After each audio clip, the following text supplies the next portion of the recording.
നല്ല അടിപൊളി നെത്തോലി അച്ചാർ. നന്നായിട്ട് മസാലയൊക്കെ പുരട്ടി വെച്ച നെത്തോലി നമുക്ക് അച്ചാറിടാം. വെളിച്ചെണ്ണ ഒഴിച്ചു കൊടുക്കാം. എണ്ണ നന്നായിട്ട് വെളിച്ചെണ്ണ നന്നായിട്ട് ചൂടായിട്ടുണ്ട്. ഇനി നമുക്ക് കൊഴുവ നെത്തോലി വറുക്കാൻ.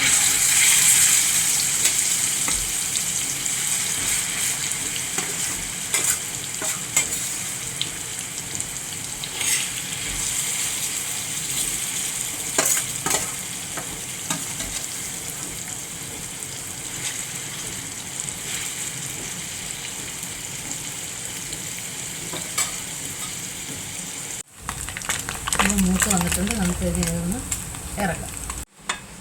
നെത്തോലി വറുത്ത് കോരി എടുത്തിട്ടുണ്ട്. ഇനി നമുക്ക് അതേ എണ്ണയിലേക്ക് ഇഞ്ചി വെളുത്തുള്ളി പേസ്റ്റ് ഉണ്ടാക്കിയിരിക്കുന്നത്. ഇഞ്ചിയും വെളുത്തുള്ളിയും സമം എടുത്തിട്ട് കുറച്ച് വിനാഗിരിയും ഉപ്പും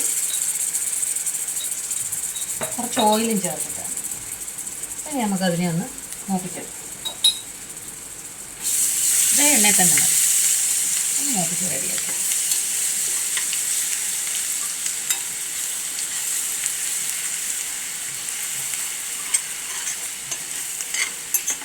ഒരേ അളവിൽ തന്നെ എടുത്തിരിക്കുന്നത്. മൂപ്പിച്ചിട്ട് ഇതിനകത്ത് കരിവേപ്പിലയും പച്ചമുളകും ഒക്കെ ഇട്ടാൽ കൊള്ളാം. പക്ഷേ കുറച്ചല്ലേ ഉള്ളൂ, നമുക്ക് ഇങ്ങനെ മതി.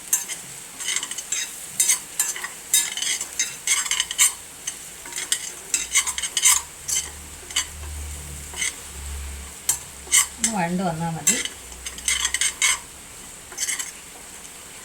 ഇതിനകത്തൊക്കെ നമുക്ക് മുളക് പൊടിയും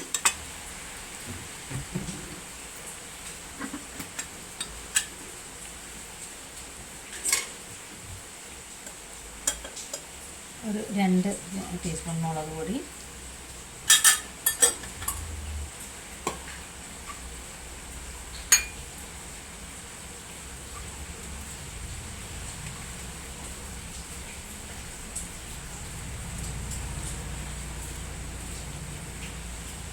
കുറച്ച് മണത്തിന് വേണ്ടി കായപ്പൊടി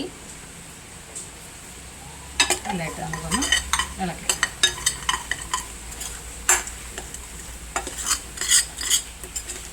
നല്ല ഒരു ചുവന്ന നിറം വരുന്നുണ്ട്. അപ്പോൾ നമുക്ക് ഇതിനകത്തോട്ട് ഈ മീനിട്ട് വറുത്ത് വെച്ചിരിക്കുന്ന മീനിനെ നമുക്ക് ഇളക്കാം.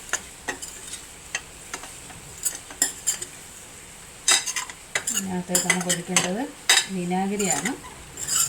വിനാഗിരി നമുക്ക് ഇതങ്ങോട്ടൊന്ന് നീക്കി വെച്ചിട്ട് ഫ്ലെയിം ഒന്ന് ഫുള്ളിലാക്കിയിട്ട്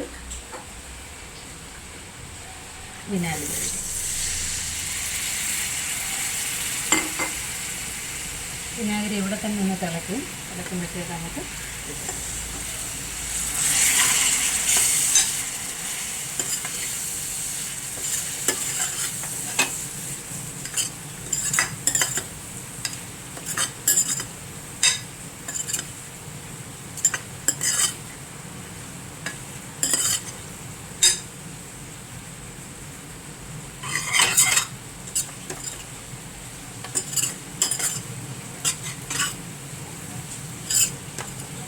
ഉപ്പ് ചേർത്ത് പുരട്ടി നമ്മൾ വറുത്തെടുത്തതാണ്. എന്നാലും കുറച്ച് ഉപ്പും കൂടെ വേണ്ടി വരും. അപ്പോൾ ഈ സമയത്ത് നമുക്ക് വേണ്ടുന്ന ഉപ്പൊന്ന് ചേർത്ത് കൊടുക്കാം.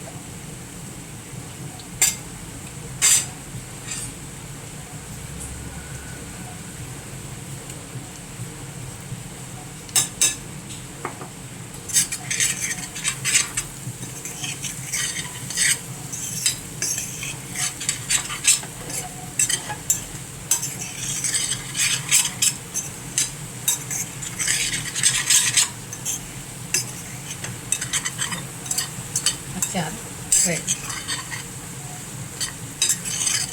ഉപ്പും വിനാഗിരി പുളിയും ഒക്കെ മതിയോ എന്ന് നോക്കണം. നോക്കിയിട്ട് നമുക്കത് കുറേ ദിവസം എടുക്കാം. കുറച്ച് മതിയല്ലോ. ഈ മഴയത്ത് കഞ്ഞിയൊക്കെ കുടിക്കാനും ചോറൊക്കെ പാക്ക് ചെയ്ത് കൊടുത്ത് വിടുന്നവർക്ക് നല്ല പരിപ്പ് കറിയും ദാൽ ഫ്രൈ ഒക്കെ ആയിട്ട് ഇത് മാത്രം മതി കഴിക്കാൻ. നല്ല ടേസ്റ്റാണ്. ഒന്നുകൂടെ വേണമെങ്കിൽ ഒന്ന് വരട്ടിയെടുക്കാവുന്നതേ ഉള്ളൂ. കുറേ ദിവസം വെച്ചേക്ക് തന്നെ കൂടുതലൊക്കെ ഉണ്ടാക്കുകയാണെങ്കിൽ ഒന്നുകൂടെ ഒന്ന് വരട്ടിയെടുക്കാം. അപ്പോൾ നമുക്കൊന്നുകൂടെ ഒന്ന് ഇപ്പോൾ കുറേ ദിവസമൊന്നും ഇരിക്കത്തില്ല, നമുക്ക് വേഗം കഴിയും.